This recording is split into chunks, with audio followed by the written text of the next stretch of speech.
जय हिंद दोस्तों, क्या हाल चाल। आज एक नया टॉपिक के साथ फिर से आपके सामने में उपस्थित है। बहुत ही महत्वपूर्ण टॉपिक है 12th के बच्चों के लिए। ये हमेशा एग्जाम में आते रहता है। विद्युत द्विध्रुव के कारण विद्युत क्षेत्र तीव्रता। तो विद्युत द्विध्रुव के कारण हम लोग को निकालना है विद्युत क्षेत्र तीव्रता। ठीक है, आपके मन में प्रश्न आ रहा होगा कि सर ये विद्युत द्विध्रुव क्या है। पहले बच्चों समझ लेते हैं विद्युत द्विध्रुव क्या है। आप लोग बहुत ही ध्यान से समझिएगा, बहुत ही महत्वपूर्ण टॉपिक है। ये डेरिवेशन हमेशा 5 नंबर में आते रहता है। ठीक है, पहले समझते हैं विद्युत द्विध्रुव क्या है। ठीक है, तो जब दो समान परिमाण एवं विपरीत प्रकृति के आवेश को अल्प दूरी पर रखा जाता है, जब दो समान परिमाण और विपरीत प्रकृति, परिमाण समान होना चाहिए। इसका मान अगर 5 कूलम है तो इसका भी मान होना चाहिए 5 कूलम। दोनों का मान बराबर होना चाहिए। तो दोनों का जब आवेश का मान बराबर है तो कहीं इसका परिमाण बराबर है। और इसका जो प्रकृति है, इसका प्रकृति विपरीत होना चाहिए।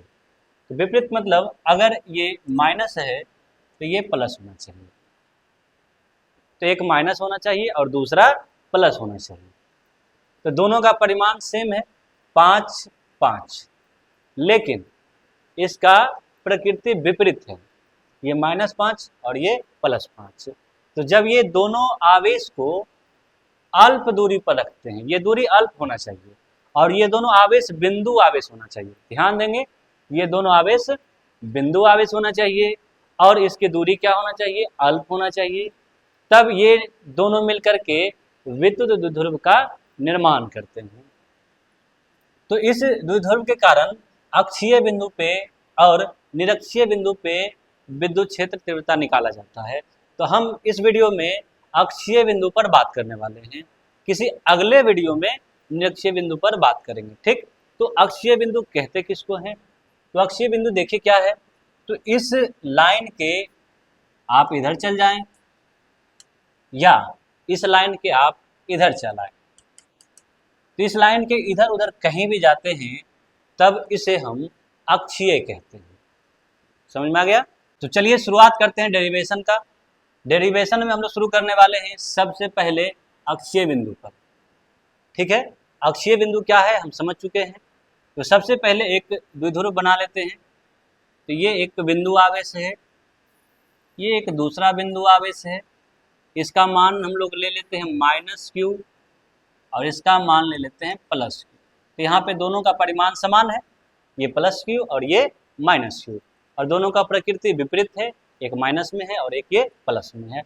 अब इसके केंद्र से, तो इसके बीच का जो बिंदु है इसको हम लोग केंद्र कहते हैं। तो यहाँ पे मान लेते हैं इसका केंद्र है। इस केंद्र से r दूरी पर, इस केंद्र से कितना दूरी पर, r दूरी पर एक बिंदु मान लेते हैं P बिंदु। ठीक है, इस केंद्र से r दूरी पर एक बिंदु मान लेते हैं P। इसी P बिंदु पर क्या करना है, निकालना है विद्युत क्षेत्र। जी हाँ, इसी बिंदु पे निकालना है विद्युत क्षेत्र। तो शुरुआत करते हैं। तो चलिए सबसे पहले हम लोग इसका दूरी मान लेते हैं। तो -q और +q दोनों आवेशों के बीच की दूरी को हम लोग यहाँ पर मान लेते हैं 2a। यहाँ से यहाँ तक का दूरी हो गया 2a। आप 2l भी मान सकते हैं, आप कुछ भी मान सकते हैं, इसमें कोई फिक्स नहीं है कि हम 2a ही मान लें। तो आप 2l भी मान सकते हैं, 2a भी मान सकते हैं, आपका मन है तो a भी मान सकते हैं, कुछ भी मान सकते हैं। तो हम यहाँ पर कैलकुलेशन को आसान करने के लिए a मान लिए, 2a मान लिए। तो हम यहाँ पे कैलकुलेशन को आसान करने के लिए 2a मान लिए हैं। अगर a मानेंगे तो यहाँ पे कैलकुलेशन थोड़ा मुश्किल हो जाएगा। कैसे मुश्किल होगा? तो यहाँ पे पूरा दूरी अगर 2a है तो यहाँ से यहाँ तक का दूरी a हो जाएगा और यहाँ से यहाँ तक का दूरी ये भी a हो जाएगा, दोनों a हो जाएगा। ठीक है, लेकिन अगर यहाँ पे a मानते तो ये दूरी a/2 होता और ये दूरी a/2 होता। तो मान में हम लोग को a/2 लेना पड़ता, जिससे कैलकुलेशन थोड़ा सा मुश्किल हो जाता। ठीक है, तो चलिए शुरुआत करते हैं। चुंबक क्षेत्र निकालने के लिए सबसे पहला काम होता है परीक्षण आवेश का चयन करना। जिस बिंदु पर हमें निकालना होता है विद्युत क्षेत्र, उस बिंदु पर सबसे पहले एक धन परीक्षण आवेश लिया जाता है। तो हमें निकालना है P बिंदु पर विद्युत क्षेत्र, तो इस P बिंदु पर सबसे पहले एक धन परीक्षण आवेश का चयन करते हैं। तो हम यहाँ पर एक धन परीक्षण आवेश ले लिए, ठीक है। अब इस धन परीक्षण आवेश पर देखना है कि कितना विद्युत क्षेत्र लगेगा। तो सबसे पहले इसके कारण देखते हैं, ये प्लस है और ये भी प्लस है, इस दोनों के बीच में या इसके कारण यहाँ पर प्रतिकर्षण लगेगा। प्रतिकर्षण मतलब यहाँ पर जो विद्युत क्षेत्र होगा बाहर की तरफ लगेगा। तो यहाँ पर मान लेते हैं E plus Q. E plus Q का मतलब क्या है? E मतलब हुआ विद्युत क्षेत्र और प्लस क्यू मतलब किसके कारण? प्लस क्यू के कारण। इसी तरह से माइनस क्यू के कारण अगर निकालेंगे यहाँ पे विद्युत क्षेत्र क्या है, तो यहाँ पे माइनस है और यहाँ पे प्लस है, तो माइनस और प्लस के बीच में क्या लगता है आप लोग को मालूम होगा, क्या लगता है? बिल्कुल सही, आकर्षण लगता है। तो यहाँ पर आकर्षण बल लगेगा, तो आकर्षण बल किधर लगेगा? तो ये अपनी ओर लगाएगा, तो यहाँ पर E माइनस क्यू हो जाएगा। E माइनस क्यू का मतलब है माइनस क्यू के कारण विद्युत क्षेत्र। तो यहाँ पर P बिंदु पर दो विद्युत क्षेत्र प्राप्त हुआ है। जी हाँ, दो विद्युत क्षेत्र प्राप्त हुआ है। पहला है प्लस क्यू के कारण और दूसरा है माइनस क्यू के कारण। तो अब यहाँ से दोनों का परिणामी निकालना है। तो दोनों का परिणामी क्या होगा? तो दोनों का परिणामी निकालने के लिए यहाँ पर दोनों के बीच में देखिए 180 डिग्री कोण है, और चूंकि विद्युत क्षेत्र सदिश राशि होता है तो सदिश को जोड़ने के लिए सदिश नियम का प्रयोग करेंगे। इसके बीच में जो कोण है 180 डिग्री है, तो E जो होगा E प्लस क्यू लिखेंगे और माइनस E माइनस क्यू लिखेंगे। अगर दो सदिश को जोड़ते समय उसके बीच का कोण 0 डिग्री होता है तो E बराबर E प्लस क्यू लिखते हैं और प्लस E माइनस क्यू लिखते हैं। तो यहाँ पे हमें निकालना है E प्लस क्यू और E माइनस क्यू, ठीक है। तो E प्लस क्यू के लिए क्या करेंगे? तो सबसे पहले हम लोग इसको मान लेते हैं A, इसको मान लेते हैं B और इसको मान लेते हैं O। तो सबसे पहले हम लोग निकाल लेते हैं O से, सबसे पहले हम लोग निकाल लेते हैं BP। BP का दूरी क्या है? तो BP का दूरी क्या है, क्यों निकाल रहे हैं, ये कुछ देर में आपको पता चल जाएगा, ठीक है।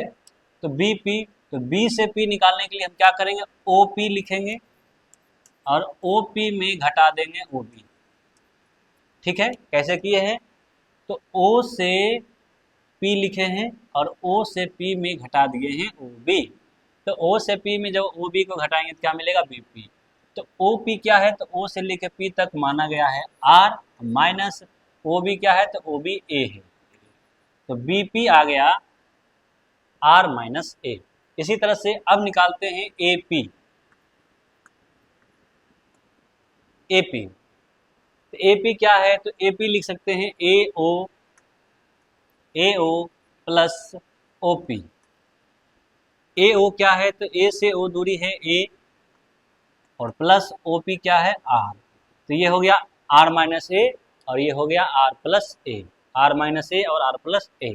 अब इसका प्रयोग कैसे करेंगे देखिएगा। प्लस क्यू आवेश के कारण P बिंदु पर विद्युत क्षेत्र तीव्रता। तो आराम आराम से समझते जाइएगा, बहुत ही महत्वपूर्ण टॉपिक है। तो प्लस क्यू के कारण जब P बिंदु पर विद्युत क्षेत्र तीव्रता निकालेंगे तो विद्युत क्षेत्र का फॉर्मूला आप लोग को मालूम होगा, E बराबर होता है KQ बटा R स्क्वायर। ये इसका फॉर्मूला होता है, जहाँ पे K का मान 1/4 पाई एप्सिलॉन नोट। जी हाँ, 1/4 पाई एप्सिलॉन नोट होता है। तो यहाँ से Q मतलब क्या लिखेंगे?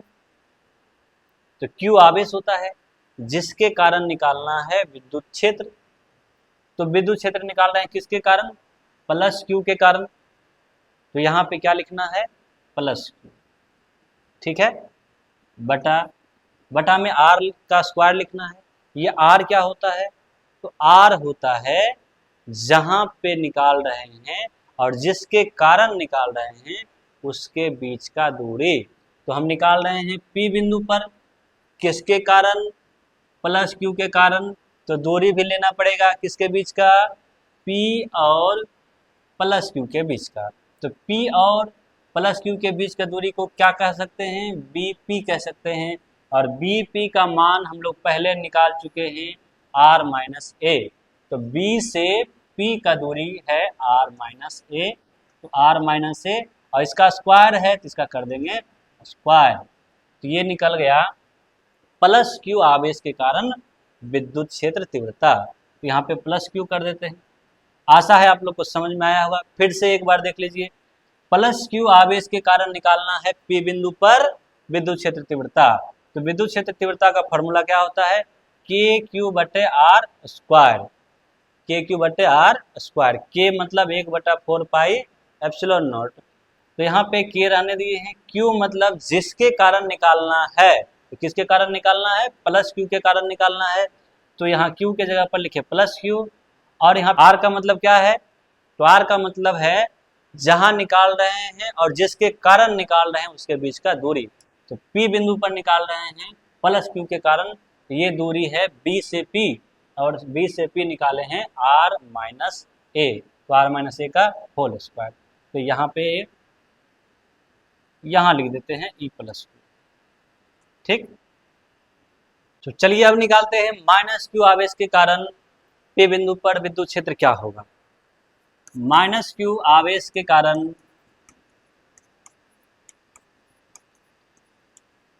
पी बिंदु पर विद्युत क्षेत्र तीव्रता,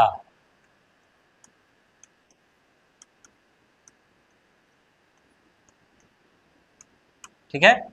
माइनस क्यू आवेश के कारण पी बिंदु पर विद्युत क्षेत्र तीव्रता। चलिए फॉर्मूला वही लिखना है, ई बराबर के क्यू बटा आर स्क्वायर। के क्यू का मान क्या है, तो जिसके कारण निकाल रहे हैं। अब यहाँ पे कंफ्यूजन होता है कि माइनस क्यू के कारण निकाल रहे हैं तो क्या लेना चाहिए, माइनस क्यू लेना चाहिए कि प्लस क्यू लेना चाहिए। बहुत सारे बच्चों को डाउट होता है कि माइनस क्यू ले या फिर प्लस क्यू ले, क्या ले। तो ध्यान से समझिए, यहाँ पे हम लोग निकाल रहे हैं माइनस क्यू के कारण, लेकिन ये किस रूप में निकाल रहे हैं, सदिश रूप में कि अदिश रूप में। तो अगर अदिश रूप में निकालते हैं तब उसमें आवेश का मान प्लस में लेना है, मतलब केवल परिमाण लेना है, माइनस में नहीं लेना है। और अगर सदिश रूप में निकालेंगे तब वहाँ पे माइनस में लेंगे। तो यहाँ पर हम केवल ई लिख रहे हैं, ई मतलब यहाँ पे अदिश रूप में है। अगर इसके ऊपर में वेक्टर लगा करके निकालते तो वो सदिश रूप में होता। तो यहाँ पे अदिश रूप में निकाल रहे हैं, इसलिए आवेश का जो मान है इसका केवल परिमाण लेंगे, तो क्यू ही लेना है, ठीक। बटा दूरी आर, आर मतलब क्या, यहाँ पे आर, ये आर नहीं समझना है, यहाँ आर का मतलब है कि P और माइनस क्यू के बीच का दूरी। तो P और माइनस क्यू के बीच का दूरी क्या है, AP। और AP हम लोग पहले ही निकाल चुके हैं, ये आया था R प्लस ए का होल स्क्वायर। तो इस तरह से माइनस क्यू के कारण निकाल लिए विद्युत क्षेत्र और प्लस क्यू के कारण भी निकाल लिए विद्युत क्षेत्र। तो अब यहां से निकलना है परिणामी विद्युत क्षेत्र। तो परिणामी विद्युत क्षेत्र क्या लिखेंगे, तो E बराबर E प्लस क्यू और माइनस E माइनस क्यू। ऐसा क्यों करेंगे, हम शुरू में ही समझा दिए थे, क्योंकि इसके बीच में कोण कितना है 180 डिग्री। तो 180 डिग्री होने के कारण इसको घटाना पड़ेगा। तो E प्लस क्यू आया था के क्यू बटा आर माइनस ए का होल स्क्वायर माइनस के क्यू आर प्लस ए का होल स्क्वायर। अब इसको सॉल्व करना है, तो यहाँ से E बराबर, दोनों में देखिए कुछ कॉमन है तो बाहर निकाल लेते हैं। तो दोनों में कॉमन है के क्यू, तो के क्यू निकालिए बाहर, तो के क्यू हो गया बाहर। क्या बच गया, तो बच गया आर माइनस ए का होल स्क्वायर माइनस, और क्या बच गया, आर प्लस ए का होल स्क्वायर। ठीक है, आशा है आप लोगों को समझ में आ रहा होगा, और समझ में आ रहा है तो इसी तरह से ध्यान से समझते रहिए। तो E बराबर के क्यूब कॉमन बाहर निकालने के बाद नीचे में जो बचा उसका एलसीएम लीजिए, आर माइनस ए का whole square, are plus a का होल स्क्वायर। चलिए बहुत अच्छा है। अब यहाँ से आर माइनस ए कटेगा तो बचेगा आर प्लस ए का होल स्क्वायर, माइनस यहाँ बचेगा आर माइनस ए का होल स्क्वायर। आशा है ये कैलकुलेशन करना आपको आता होगा।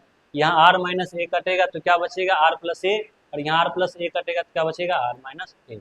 अब यहाँ पे इसका होल स्क्वायर ब्रेक करिए, के क्यू a square plus b square plus 2ab, चलिए इसको भी ब्रेक करिए, a square plus b square minus 2ab, ठीक है, बटा में इस दोनों को एक में कर लीजिए। यहाँ पे थोड़ा सा मिस्टेक है, सही कर लीजिए। आर प्लस ए का होल स्क्वायर है तो दोनों में स्क्वायर है तो दोनों को एक में कर सकते हैं, r minus a r plus a का होल स्क्वायर, दोनों को एक में कर लेंगे, ठीक है। यहाँ से देखिए जो कटेगा काटते हैं, तो पहले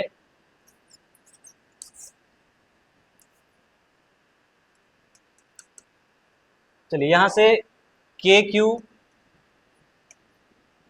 are square plus A square plus 2ar, bracket हटाना है, ब्रैकेट हटाएंगे जिसके आगे में माइनस हो जाएगा, यहाँ भी माइनस और यहाँ पर प्लस, तो minus R square minus A square plus 2ar हो जाएगा, और बटा में ये देखिए a minus B into A plus B, ये फॉर्मूला में आ गया, a minus B into A plus B होता है ए स्क्वायर, होता है A square minus B square. A मतलब हुआ आर, बी मतलब हुआ ए, और इसका फिर से स्क्वायर है तो स्क्वायर हो गया। अब इसको काटिए, आर स्क्वायर कट गया, ए स्क्वायर कट गया, 2ar बच गया 4ar, तो ई बराबर यहाँ से आ गया के क्यू इंटू 4ar, और यहाँ से R square minus A square का होल स्क्वायर, ठीक है। चलिए इसके बाद आगे बढ़ते हैं, के क्यू इस 4ar से 2r निकाल लीजिए बाहर, तो 2r निकल गया बाहर, तो 2r जब निकला बाहर तो क्या बचा 2a, और इस q को कर दीजिए अंदर, तो यहां से q को कर दीजिए अंदर,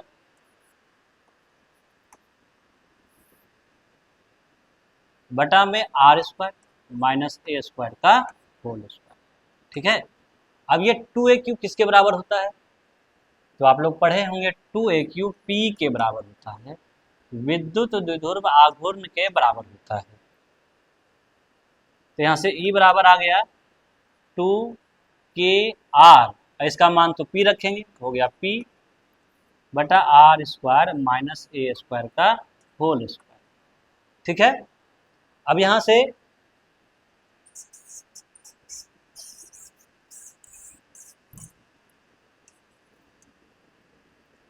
यहाँ से हम लोग को मानना पड़ता है कि ये जो r है इस a के तुलना में बहुत बहुत ज़्यादा होता है, तो r का मान a के तुलना में बहुत बहुत ज़्यादा है, तो इस स्थिति में a को r के तुलना में हम लोग नगण्य मान सकते हैं, नगण्य मतलब 0 मान सकते हैं, तो यहाँ पर a का मान रखेंगे 0, तो E बराबर हो गया 2kpr बटा आर स्क्वायर माइनस ए का मान तो हो गया 0 का होल स्क्वायर, तो E बराबर 2kpr, इसका पावर स्क्वायर करेंगे तो 4 हो जाएगा, तो 4 में से एक r कटेगा तो बचेगा 3r, तो यहाँ से E बराबर हो गया 2kp बटा r का पावर 3, तो ये आ गया P बिंदु पर परिणामी विद्युत क्षेत्र। तो यहाँ पर जो विद्युत क्षेत्र है, विद्युत द्विध्रुव के कारण E व्युत्क्रमानुपाती होता है r3, और बिंदु आवेश के कारण E व्युत्क्रमानुपाती होता है r²। ये दोनों ही अच्छा क्वेश्चन है, याद रखिएगा। तो आशा है आप लोगों को समझ में आया होगा। अगले वीडियो में हम लोग देखने वाले हैं निरक्षीय बिंदु पर कैसे निकालते हैं विद्युत क्षेत्र तीव्रता। तो अगर आप लोग को ये वीडियो अच्छा लगा हो तो हमारे फेसबुक पेज को फॉलो कर ले और यूट्यूब चैनल ASC मेंटर्स को सब्सक्राइब कर ले। ASC मेंटर्स को सब्सक्राइब कर ले। ठीक है, थैंक यू, जय हिंद।